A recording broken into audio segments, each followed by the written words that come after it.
From the New York Times, I'm Michael Barbaro. This is The Daily. Voting is officially underway in Minnesota, Virginia. There are just 4 weeks left until Election Day, and polls show that the race between Kamala Harris and Donald Trump is the closest in a generation. It is so good to be back in Wisconsin. Michigan, we're going to bring back your car industry. So I gathered 3 of my colleagues who are covering the campaign, Shane Goldmacher, Maggie Haberman, and Nate Cohn, to make sense of the major events of the past week that could change that math. Thousands of dock workers are on strike. Israeli missiles striking near the heart of Beirut. Never before seen evidence in Special Prosecutor Jack Smith's election case against former President Donald Trump. This is and to explore the last-minute strategies that both campaigns are hoping might tip the scales. It's Friday, October 4th.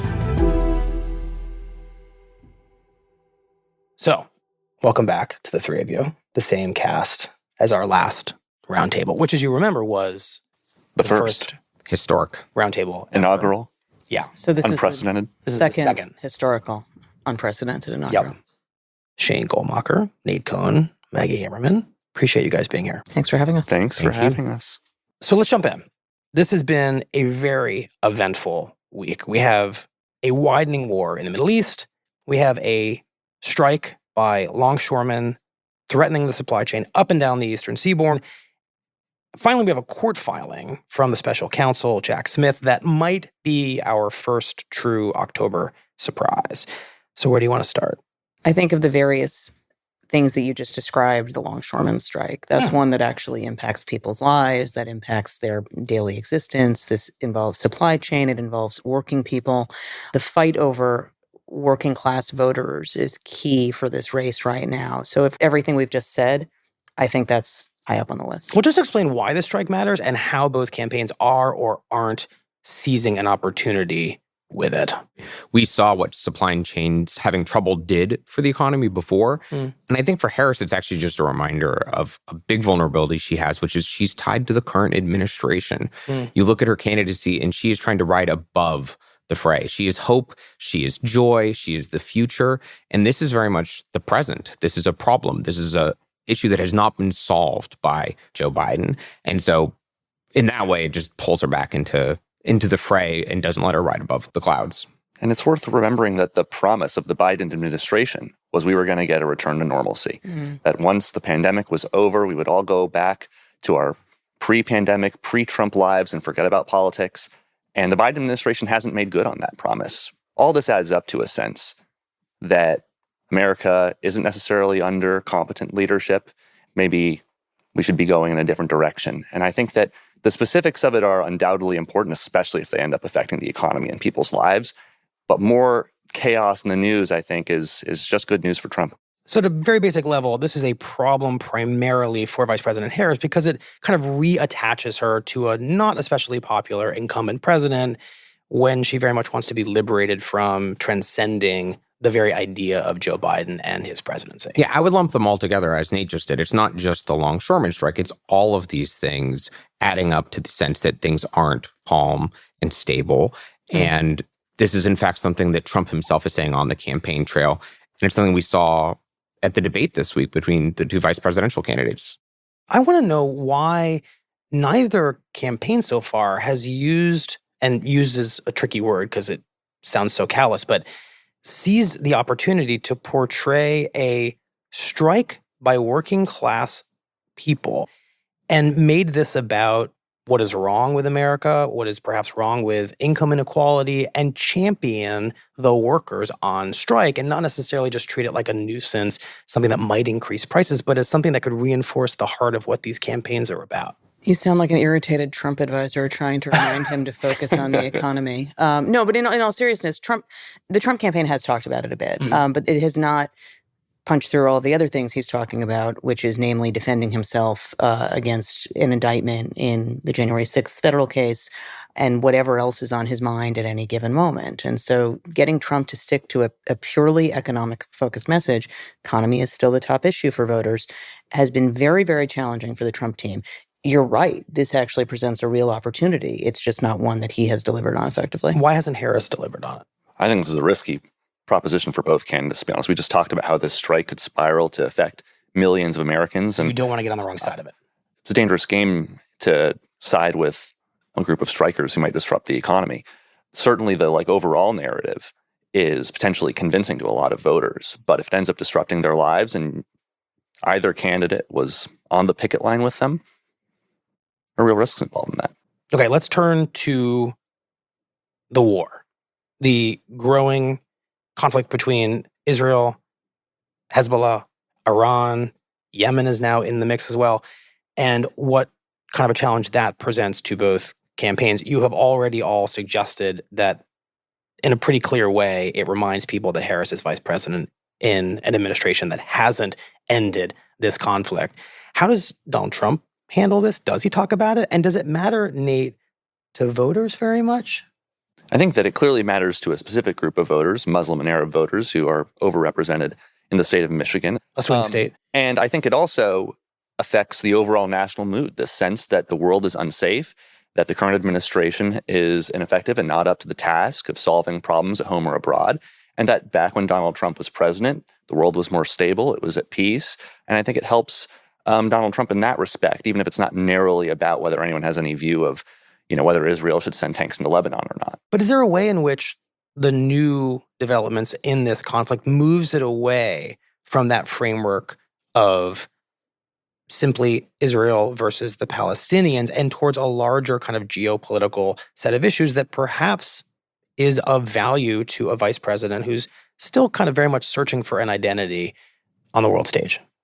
I don't see a world where this is helpful to the vice president. I just don't. I mean, number one, it's a conflict that is evolving out of an already existing conflict that's been going on for a year now, that the current president, has struggled to contain, has struggled to have the Israeli leader listen to him on various points that he's made. And to your point, she is establishing herself on the world stage. This is a very risky area in which to suddenly reveal yourself as to where you are and who you are. It's also an issue that Trump has staked out real ground. And we have seen him do this since long before he was president, but certainly since he was president. To never really be critical of Israel. Well, he was very critical of Benjamin Netanyahu for congratulating President Biden for winning the election. And then that caused this years-long rift. And Trump was initially somewhat callous in responding to the attack on Israel on October 7th of last year. And that was, again, a product of this personal animus that he had toward Netanyahu. That has since been cleared up. Trump has a history of making anti-Semitic comments, but that has not cost him with Republican-leaning Jews and a lot of single-issue Israel Jews in the U.S. So this is a much easier issue for him. It's much harder for Harris to find ground on. I mean, during the vice presidential debate, I take notes on the computer and then I have a side of paper where I circle something that feels particularly important. Good method. And one of the first things I circled was J.D. Vance saying Donald Trump is the candidate of stability. And this was, I think, a pretty audacious thing. Democrats, Nikki Haley in the primary, they have called him the chaos candidate since Jeb Bush. And here's his running mate say, he is the stability candidate. And I think that it's worth thinking that this is an intentional frame that they're setting up. For a story I worked on this week, I talked to Matt Gaetz, congressman from Florida, really a close Trump ally, and he was very explicit about this.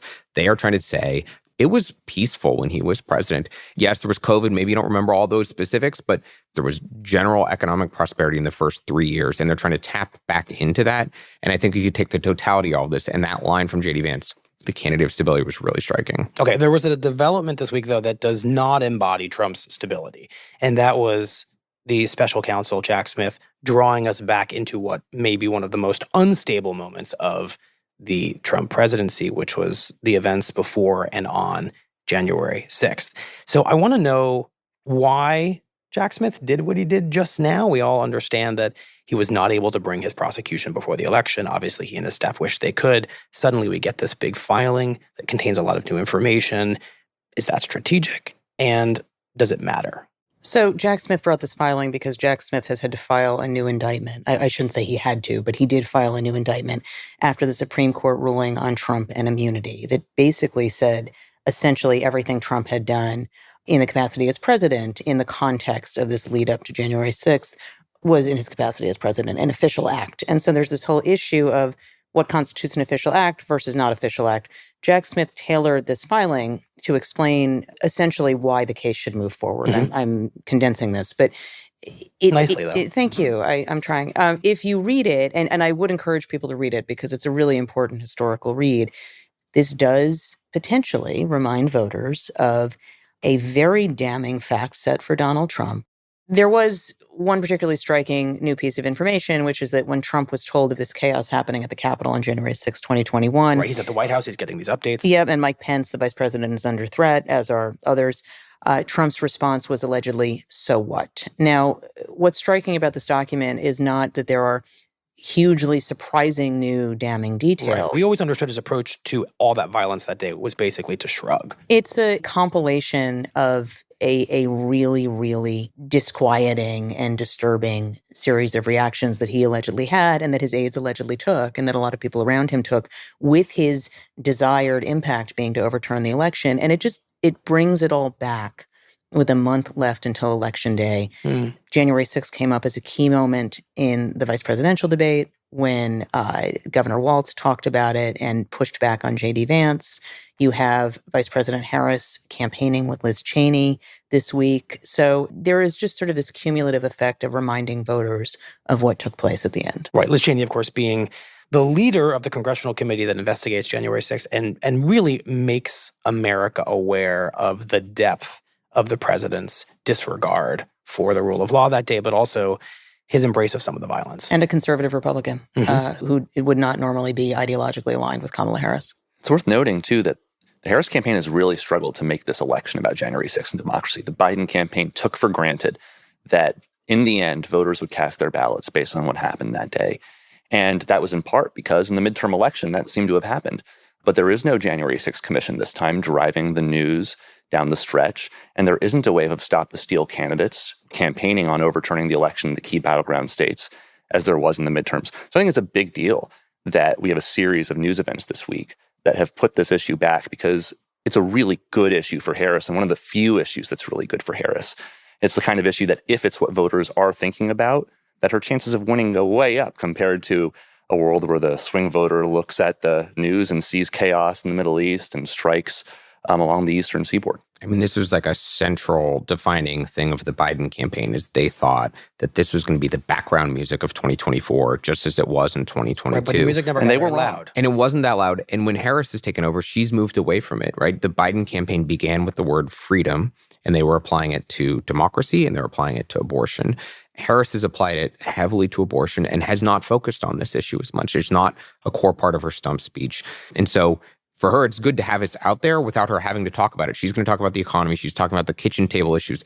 That's what they think is going to win them this election. But they want this to be part of the factors that people are thinking about, especially those undecided But voters. we shouldn't expect Vice President Harris to lean into this moment and try to reorient the race back around to the issue of democracy to January 6th, to his efforts to overturn. They want to motivate their base on that issue. That's right. And they did it right after the debate moment. The first thing they said they cut an ad, the only ad they cut immediately after this debate was the collision between Tim Walz and J.D. Vance, where J.D. Vance would not say that Donald Trump lost the last election. That's the only ad the Harris campaign announced the next day that they had cut from the debate. It wasn't the abortion answer, which was powerful. It was this issue. Last question on this. Is there a world where January 6th reemerging into the ecosystem of the campaign is perhaps to Trump's advantage, maybe because he gets to re-up the argument that a witch hunt is going on? That an election was stolen from him? No. Okay. I mean, he's That's a uniform no. He's maxed out on the voters of his who care about this and are going to get behind him on it. There's a final thing that happened this week. And Maggie, it's a line of reporting that you pursued into Donald Trump's health. What did you find? Why did you do this? And is what you found important? So one of our colleagues and I worked on a story about where things stand with Trump health-wise, because after the assassination attempt against him in Butler, Pennsylvania, he told a CBS reporter that he had taken a cognitive test and had to check up, and he would gladly release the records. And we asked for the records. And after the shooting, he took a test. Yes, so he says, and they won't release them. They never did a medical briefing after the shooting in Butler. He just went to the hospital, left the hospital. They issued a statement saying he was fine. He took a CAT scan, but we don't know the results. We know that he was sicker with COVID at the end of his presidency in 2020 than they ever said. We know that his father had dementia. We don't know much else about his family background. We know that he was obese clinically at points in the White House. We know that he has high cholesterol. We have Very high cholesterol, according to what you found. Some history of cardiac disease. And so all of these are risk factors, especially when we are talking about someone who would be the oldest president at the end of his term if he wins. And these are valid questions. They were valid questions about President Biden as well. They are valid questions about Donald Trump. Now, we've also sought records for Vice President Harris, too. It's important to understand the health of a sitting U.S. president. The former president is very secretive about a lot of personal matters, but particularly his health. And he was very key to have his personal doctor release an exuberant letter in 2016 saying, he was the fittest person ever in the universe to incredible become letter. president, incredible strength and stamina. The files in that doctor's office, according to the doctor who's now passed away, were later absconded with by people working for Trump.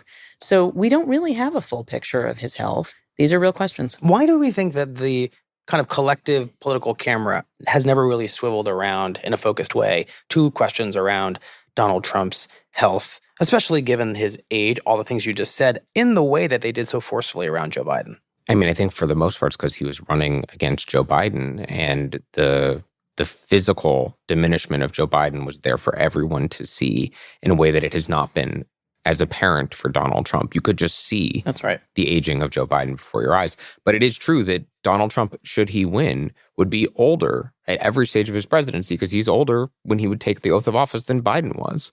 And these are really legitimate questions. You saw what aging happened at that age in a president. You saw what an 80-year-old president looks like, and you would see that again if Donald Trump were to win. And so I think that these questions about his health and that secrecy is really a point of tension and something of interest to voters. We saw how much voters cared about the mental state of the president, and I think it's a really good question in a line of reporting for Trump.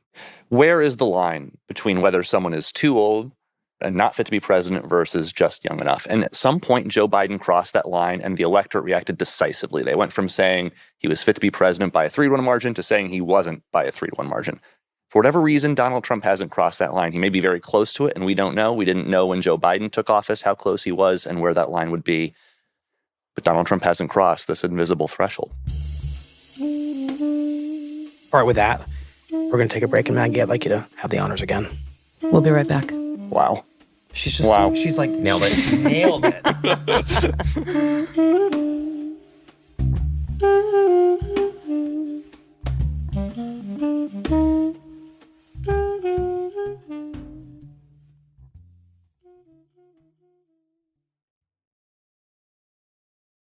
So, Nate, you made a claim over the past week that I want you to explain, and then I want to kind of fact check it based on everything that we just talked about.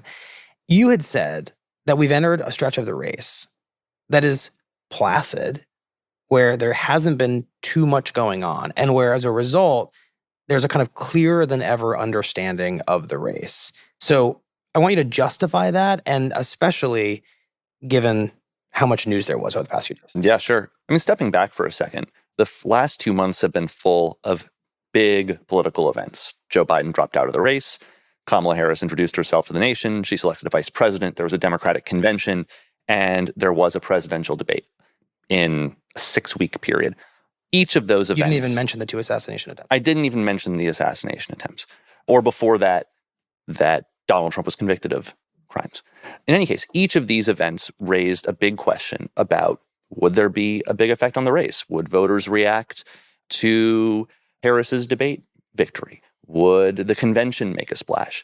And similarly, the polls taken after each of those events were clouded by these same questions. Is this just a reflection of a post-debate bounce or a post-convention bounce or a post-VP pick bounce? And I don't think we have those same questions today. There is still plenty of news going on. We've talked about that news, but I don't think that there are any of the sort of classic events that have the potential to distort public opinion. And it's also noteworthy that the polls have been relatively stable the last 2 weeks. We've seen almost no change in the polling averages that we publish here at the New York Times. They show a really close race. And between the relative stability of the news and the stability of the numbers, I think we can say this is the race we have right now with far fewer questions than we've had to this point. Okay, and within that framework, briefly, What is this resting, stable state stasis exactly? The resting, stable stasis appears to be something like a more or less exact tie. With it's a stunning statement. It is a stunning statement, and it's not something that we've seen in the time, at least I've been covering polls, and I think if you look back historically, you'll find that it's very rare or maybe even unprecedented. Over the longer term, but no discernible real favorite in the polls. If you had to squint, you would say, well, I guess the average of polls is Harris ahead by like 0.7 of a point in Pennsylvania, and therefore if the polls were absolutely perfect, which they're not, she'd win by one state. But it can't be any closer.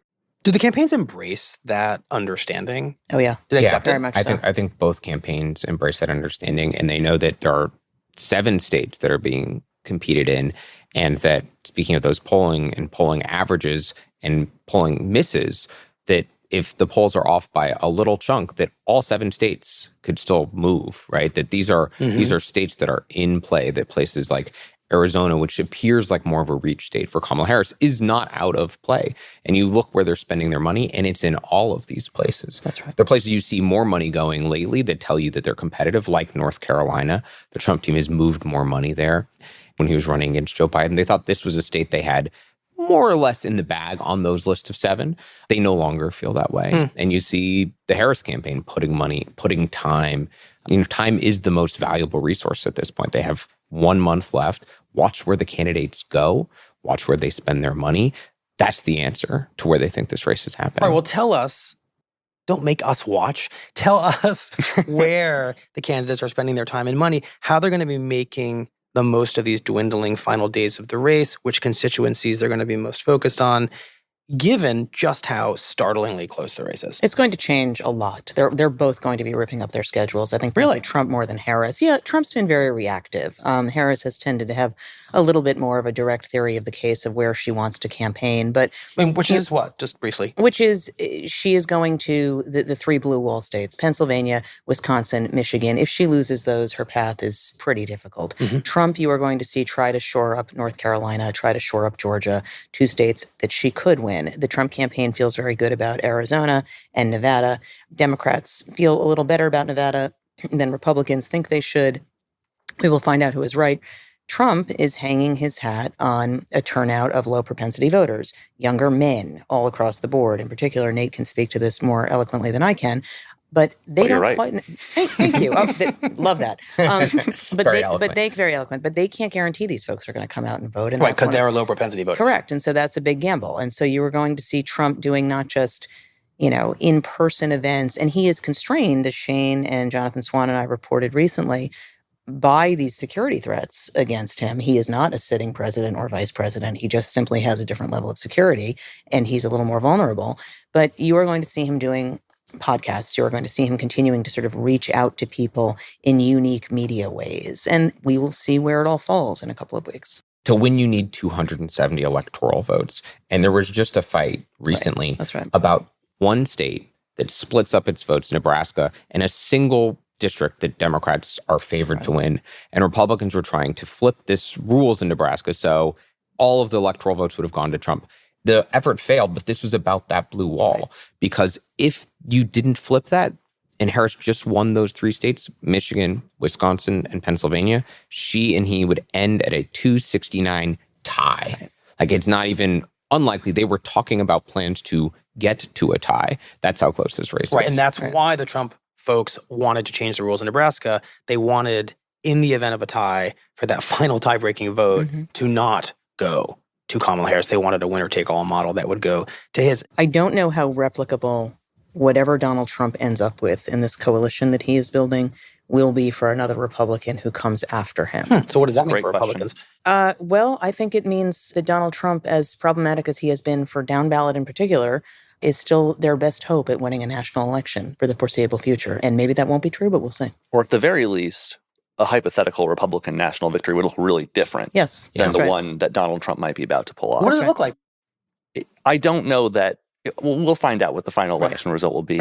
But if it turns out that Harris narrowly wins in Michigan, Pennsylvania, Wisconsin, other critical battleground states while struggling nationwide, I think it will be hard to wonder whether Donald Trump's Stop the Steal campaign was a relevant factor in why he just couldn't quite do as well in the very states with the very voters whose votes he tried to throw out last time around. So January 6th and will come that back. is what happened in it's a good point. 2022 in the midterm. It's very hard for us in the polling world to find this. We're talking about such a small number of people, like maybe 1 in 100 people or 1 in 50 of Trump's former supporters just being like, you know what, that was over the line. Election denier. It was their Right. votes, Right. and maybe that's what it is. It's a good point. And again, to bring it back to Jack Smith, here he is on his own terms, re-injecting that subject into the race. And re-injecting that subject in its rawest form without anything that Trump can say. This was in my power as presidency. I mean, I'm sure he will still make that argument, but Jack Smith's trying to avoid it. And it's still a pretty bad fact set for Donald Trump. As you guys know, roundtable's exceptionally hard to end because it's round. There's no place to get a handle on it. Can't just fall off. Time is a flat round table. But I want to try with just... But in my effort to try to end this roundtable, there was a quirky bit of news that floated into the universe over the past few days. Melania Trump is pro-choice.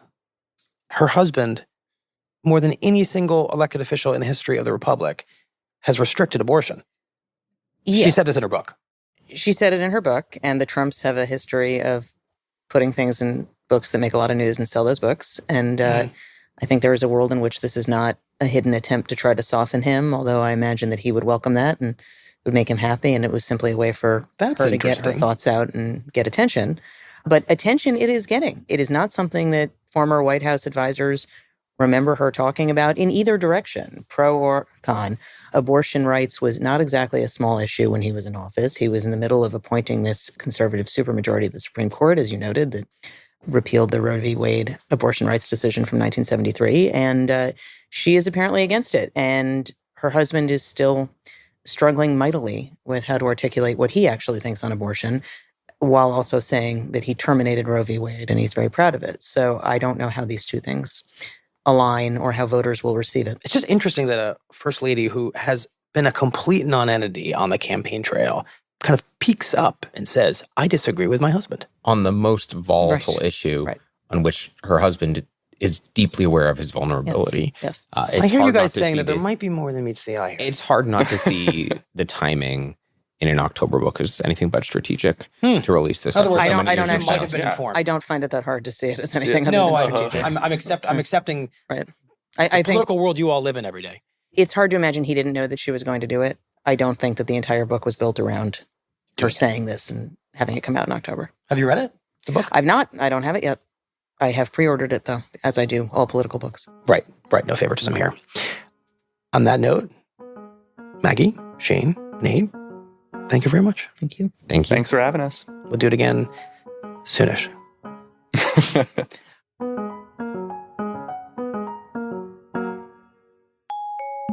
On Thursday night, after my conversation with Maggie, Nate, and Shane, the union representing longshoremen suspended their strike after receiving a higher offer on wages from their employers. But the union cautioned that no deal had been reached and that their strike could eventually resume. You can watch a video version of this episode at nytimes.com/thedaily or on the New York Times YouTube channel. We'll be right back.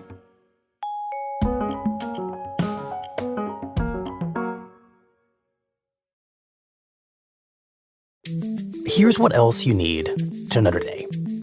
On Thursday, the Israeli military issued evacuation warnings for more than 20 additional towns and cities in southern Lebanon, where Israeli troops are fighting Hezbollah militants, suggesting that the scope of Israel's invasion there may be expanding.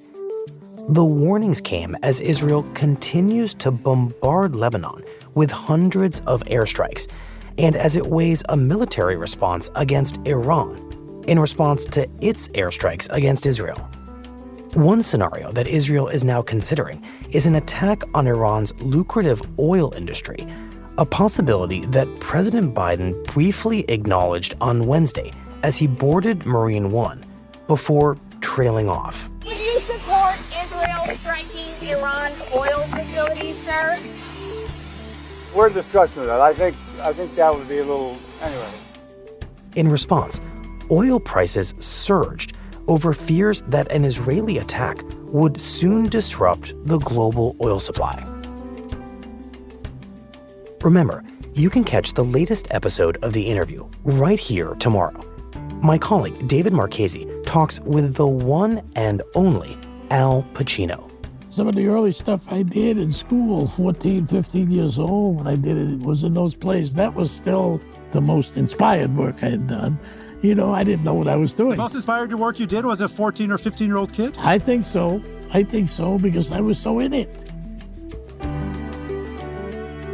Today's episode was produced by Olivia Nat and Mooj Zadie, with help from Michael Simon Johnson. It was edited by Brendan Klinkenberg, with help from Paige Cowett.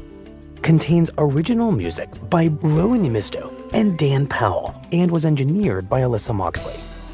Our theme music is by Jim Brunberg and Ben Lanford of Wonderly.